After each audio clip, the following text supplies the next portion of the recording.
Driving through what was some of the most fertile farmland in America, Randy and Victoria Darden braced themselves for a second year with no harvest. Parts of the Mississippi Delta had been underwater for over a year when the pandemic began to unfold, just ahead of planting season. We're just on the verge of 100% disaster now. We had hopes that this year we would be able to get back to normal, hopefully. Well, Mother Nature had other plans.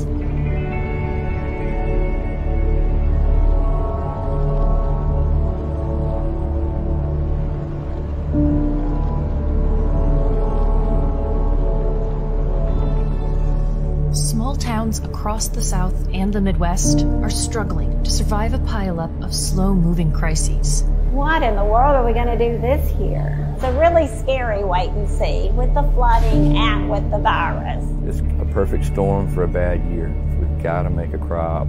If it plays out anything like it did last year, it's going to be devastating to our community.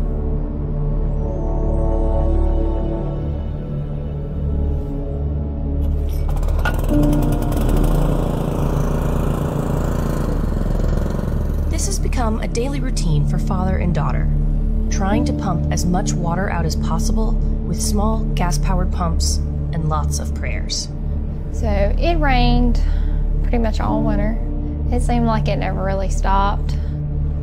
The Mississippi River began swelling in the beginning of 2019. Parts stayed flooded for more than 230 days, making it the river's longest-lasting flood ever.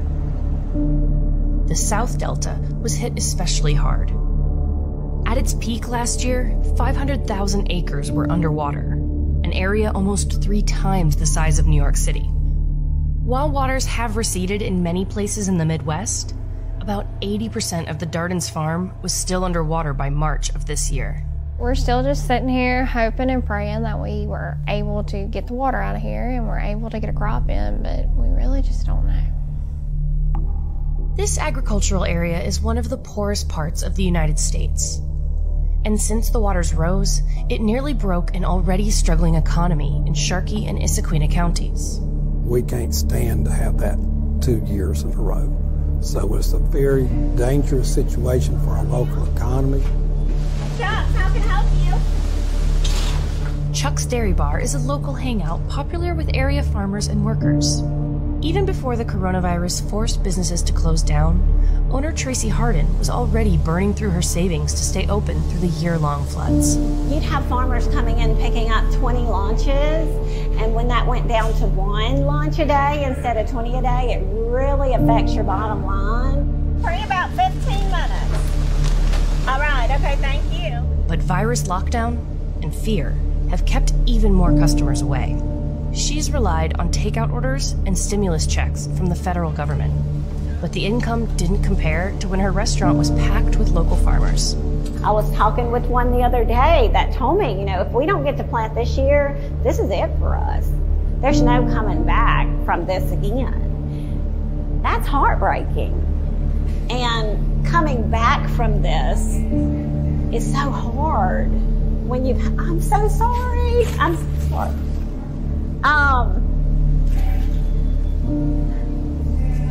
But for my little town, it just seems like one thing after another. We could really use a break. Flooding damage has cost each affected household an average of $42,000 through the end of last December, according to economists at Mississippi State University. Those losses are not expected to be covered by insurance or assistance programs, and they have continued to mount this year. We'll load up here and we'll go over there and I'll let the dogs out. The Dardens normally sell their crops through the Valley Park elevator, down the road from their farm. These bins usually hold over 2.5 million bushels of corn, but by the end of April, they still sat nearly empty.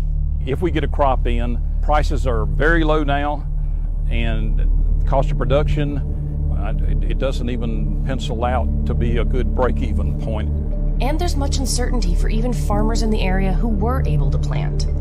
The current weak economy and low prices could leave crops to rot, and farmers with no profit at all. Corn's lower than it's been in decades, same with soybeans and cotton. So if we do get something planted, the concern is, what are we going to get for it? Last year, the Trump administration set aside about $16 billion in programs to compensate farmers hit by the fallout of the U.S.-China trade war. The Dardens, like many farmers here in the Delta, didn't receive a penny of that relief money. That's because they had no harvest to sell, since they hadn't been able to plant in the first place. So there's still a lot to try to climb up out of. The last time things were even close to this bad was nearly a century ago, when the Great Flood of 1927 devastated the southern half of the Mississippi River area. Engineers planned a complex series of levees, dams, and pumps so it could never happen again. The levees and dams hadn't been enough to stop the backwater, and the long-promised pumps never got built. In 2008, the Environmental Protection Agency blocked their construction because of potential negative impacts on wildlife. We are absolutely floored by the amount of response we've had for this comment campaign. With her fields underwater, Victoria has spent the past year advocating for the pumps. She traveled to Florida to present her case to the EPA. And after months, she helped convince local environmental and conservation groups to support the pumps because of the devastating impact flooding has had on wildlife, killing hundreds of deer and other native species. They didn't have the food and resources or shelter, and they were through a lot of stress, and they just couldn't make it. We just need y'all to keep up the good work, and we will see y'all soon.